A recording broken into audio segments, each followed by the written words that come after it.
Humbja e shpatkasapit ka krijuar një boshllëk të jashtëzakonshëm në familjen e tij, por personi që e ka përjetuar më rënd këtë tragjedi është padyshim nëna e tij.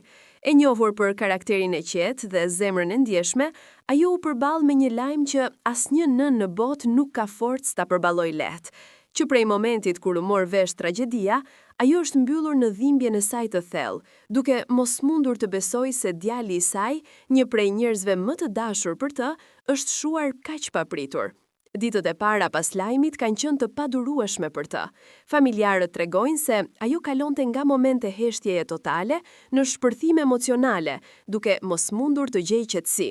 Dhoma ku shpati flinte kur ishte i vogël, fotografitë e tij të varura në mur, kujtimet e fëmirisë së tij dhe çdo detaj i vogël e kanë rënduar edhe më shumë gjendjen e saj shpirtërore.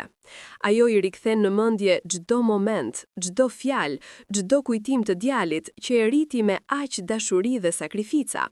Shpesh, të afërmit tregojnë se ajo ri ulur pranë fotografive të shpatit për orë të tëra, duke i prek me dorë, sikur të donte t'i fliste. Nuk flet shumë, vetëm lotët i rrëshqasin pa kontroll.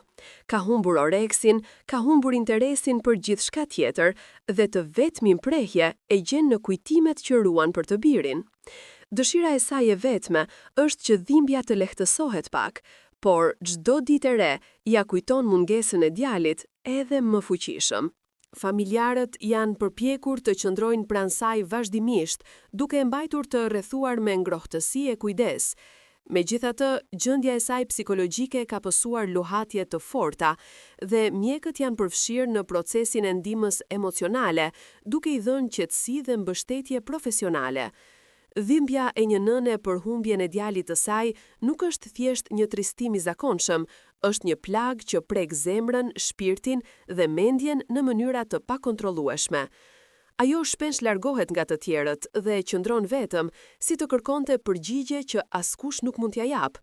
E kanë parë të shikojë dritaren për minuta të tëra, e humbur në mendime, sikur pret që shpati të shfaqet përsëri. Kjo mungesë e përditshme e ka thyer emocionalisht, dhe pavarësisht përpjekjeve të familjes, dhimbja e saj duket e pafundme. E vetmja gjë që i jep pak forcë është nipi i vogël, djali i shpatit. Sa hera i hyn në dhomë, ajo mundohet të mbledh veten, t'i buzëqesh pak dhe ta shoh si një pjesë të gjallë të birit që nuk është më.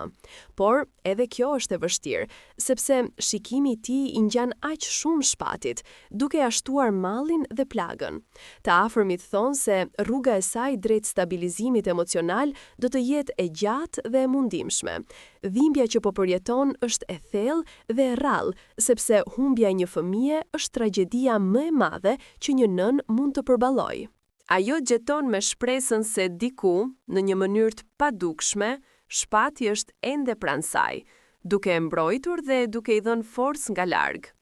Në këtë periudhë kaq të vështirë, familja kërkon qetësi, mirëkuptim dhe mbështetje, ndërsa nëna e shpatkasapit mundohet të gjejë mënyrën për të jetuar me mungesën më të madhe të jetës së saj.